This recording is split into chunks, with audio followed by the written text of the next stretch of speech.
Madame Sonali, à votre rang et qualité, distingués membres de la délégation, vous êtes la première délégation d'un rang aussi élevé que nous avons l'honneur de recevoir au bureau national de ABECOM aujourd'hui, cet après-midi du 10 décembre 2024. Ceci est un honneur immense pour notre jeune organisation et permettez-nous d'emblée de vous dire déjà bienvenue. Oui, cette date augure déjà un avenir radieux pour le travail humanitaire et pour les communautés que nous sommes en train d'assister. Permettez-moi à ces propos de citer Abraham Lincoln. Comme vous l'avez observé dans mon bureau, c'est un mentor pour nous. Abraham Lincoln, qui est un éminent avocat et 16e président des États-Unis, qui a dit: c'est une lutte pour maintenir dans le monde la forme et la substance de ces modes de gouvernement dont l'objectif principal est d'élever la condition des hommes et soulager les épaules des fardeaux artificiels qui les accablent, d'ouvrir à tous la possibilité de poursuivre de louables ambitions, d'offrir à tous un départ sans entrave et une juste chance dans la course de la vie. Permettez-moi aussi de faire référence à un autre grand personnage américain, Thomas Jefferson, le 3e président des États-Unis, avocat talentueux, père fondateur de la nation, qui disait, je cite, « Nous tenons ces vérités pour évidentes par elles-mêmes, que tous les hommes naissent égaux, que leur Créateur les a dotés de certains droits inaliénables, parmi lesquels le droit à la vie, le droit à la liberté, le droit à la recherche du bien. » Ces réflexions sur la vie constituent un grand héritage légué à l'humanité par ces deux grands hommes que les poètes auraient pu traiter des dieux. Aujourd'hui, le peuple américain, en s'alignant sur cet héritage, s'inscrit dans ce qu'il appelle le haut progrès. Cet héritage continue d'inspirer ABECOM, qui est notre jeune organisation. Excellence Madame Corde, distingués membres de la délégation, la RDC traverse la pire période de son histoire. Émaillée par des guerres depuis plus de 4 décennies, des catastrophes naturelles et d'une pauvreté aussi aiguë. Par devoir humanitaire de venir au secours des peuples en désarroi, la communauté internationale à travers BHA est venue au secours de la RDC, notre terra patria. Cette agence des États-Unis fait beaucoup pour les peuples congolais dans le cas des personnes déplacées internes autour de Goma et ailleurs où les souffrances humaines sont visibles à l'œil nu. ABECOM, à l'instar des autres organisations nationales en RDC, est fière de noter que USAID a intégré l'approche de la localisation et a donc, depuis lors, opéré un changement de paradigme. Pour la petite histoire, plusieurs décennies se sont écoulées avant que les organisations nationales aient le privilège d'être partenaires de USAID. Leur partenariat avec USAID est resté longtemps comme un mythe, comme un rêve et aussi illusoire. Mais les signes précurseurs de la localisation ont commencé à se concrétiser après les sommets humanitaires mondiaux dit les grands bargains en 2016.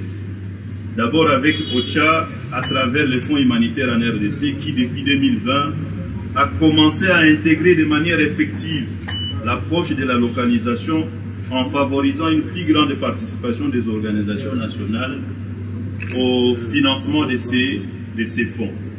Dans cet effort, OCHA est parvenu à allouer plus de 60% des allocations de fonds directement aux organisations nationales, au point que certaines langues ont traité les fonds humanitaires des boîtes dédiées aux organisations nationales.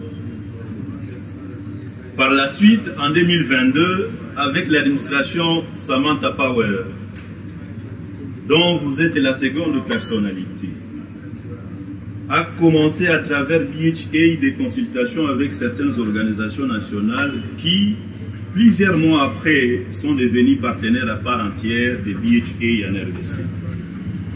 ABECOM apprécie à sa juste valeur cette dynamique qui constitue une évolution énorme et très significative pour le travail des organisations nationales auprès des communautés en crise très sévère.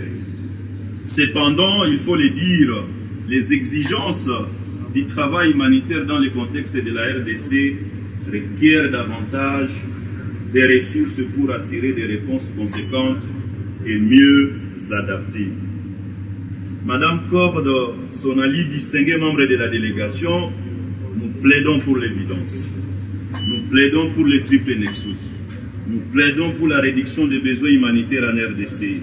Et cela pour soulager et accompagner les communautés exposées à des besoins vitaux, immenses et légitimes auxquels elles sont incapables de répondre du fait des crises récurrentes et multiples catastrophes.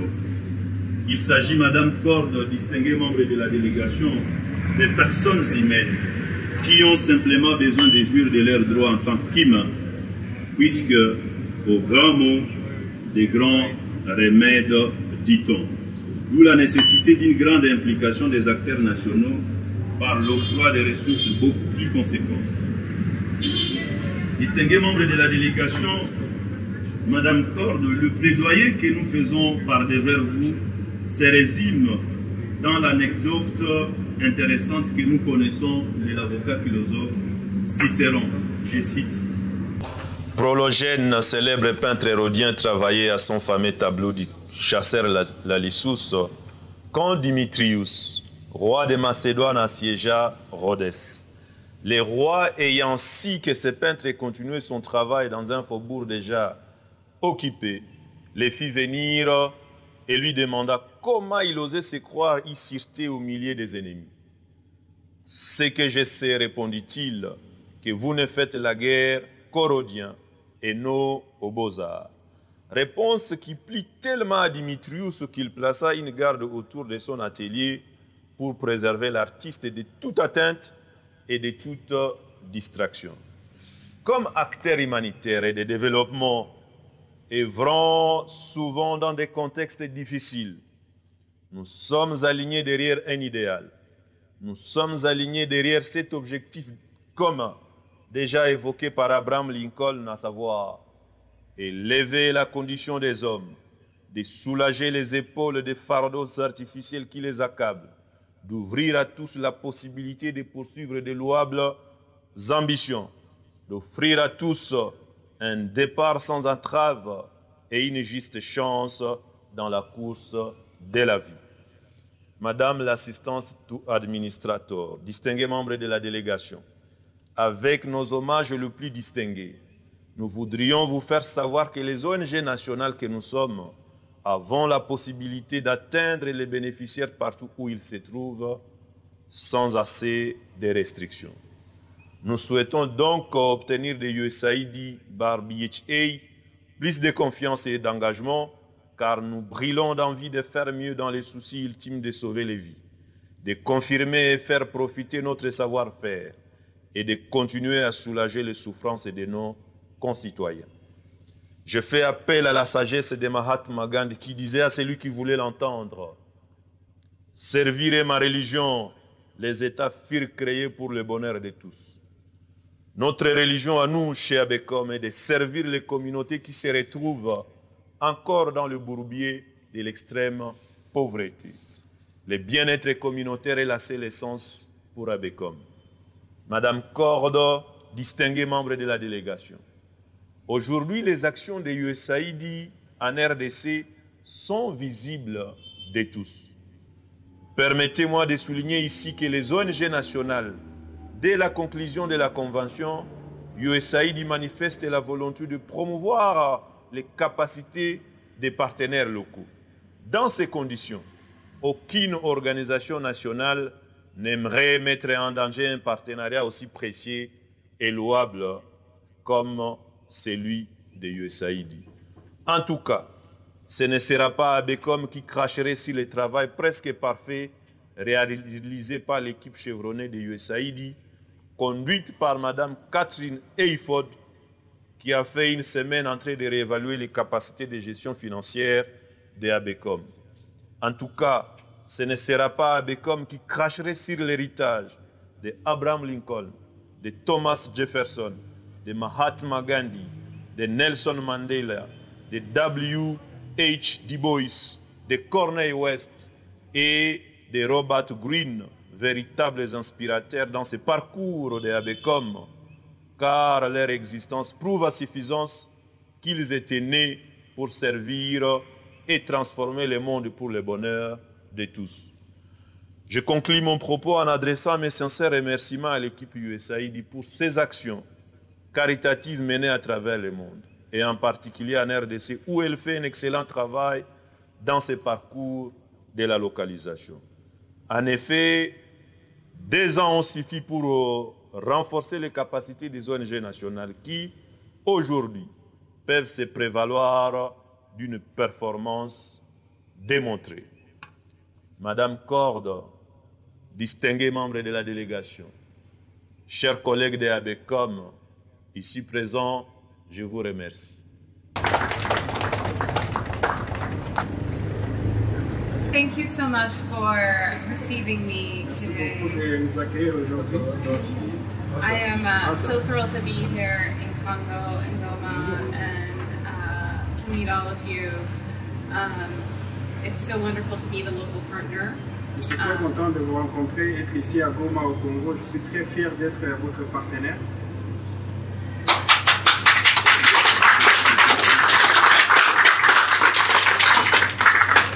You know, in 2019, I was a very frequent visitor to Goma and to the kibbutz because I was working on the Ebola response. En 2019, j'étais très souvent ici au Congo, à Goma, parce que j'ai travaillé dans la réponse contre Ebola. And in that period of time, I got to understand a little bit about the communities here in North Kivu. Et dans cette période-là, j'ai eu à comprendre les différents contextes par rapport à certaines communautés ici au Nord Kivu. And in that period of time, I learned to really love the communities of North Kivu and really have a deep affection for Congo and the people of Congo. Cette période m'a donné l'opportunité d'avoir une affection profonde des communautés du Nord Kivu. I haven't come back since 2020, so for me to come back, it feels a little bit like home. Alors je dois revenir ici beaucoup plus souvent, parce que je me sens à la maison.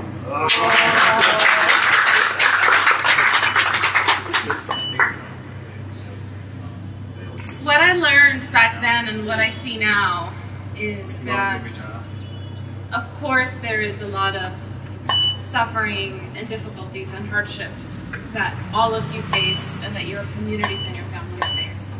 Ce que j'ai appris et ce que je vois aujourd'hui, c'est qu'il y a beaucoup de difficultés que vous êtes en train de faire face actuellement. But at the same time, there is a lot of vibrancy and spirit and a lot of hope that I see here as well.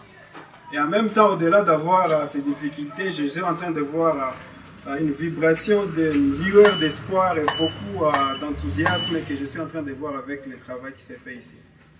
And there are many external factors that are negatively impacting your communities. You know, there's the war, there's M23, there's Rwanda, there's this, there's that, there's so many things. There's monkeypox now, there's so many things that come at you. Il y a beaucoup de choses qui vous affectent en tant que des communautés. Il y a le M23, il y a le Mpox, il y a la guerre, des agressions. Donc il y a beaucoup de facteurs externes qui vous affectent. But one thing I do understand and I believe is that communities have their own solutions and communities can keep themselves strong. Mais ce que j'ai compris, est-ce que les communautés ont leurs propres solutions et ces communautés ont leurs propres expériences qui peuvent faire marcher les choses. And that is why I especially thank you and ABECOM, because you're from the community. And you know best, better than anyone else, better than us, better than the international organizations, better than anyone, what you can do for your community and for your own people. And that's why you are among the best of partners. Voilà pourquoi je vous remercie en tant qu'APECOM, parce que vous êtes une organisation locale, vous comprenez bien les besoins des communautés, plus que nous, plus que les ONG internationales, plus que tout le monde. Et voilà.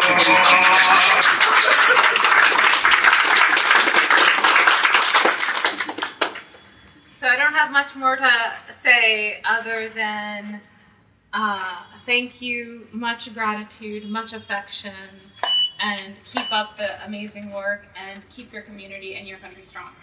Donc je n'ai pas beaucoup de choses à dire, donc je dois vous remercier pour le travail que vous faites. Continuez à faire mieux davantage pour rendre fortes vos communautés et votre travail.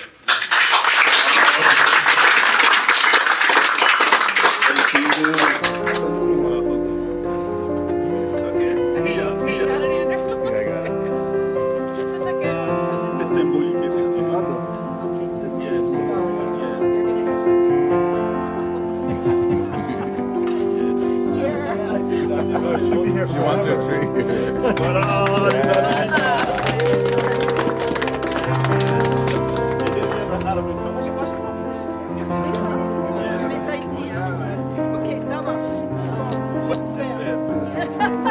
Il faut voir ici. Ok, this is hard. Ok, c'est bon. Ok, vous croyez?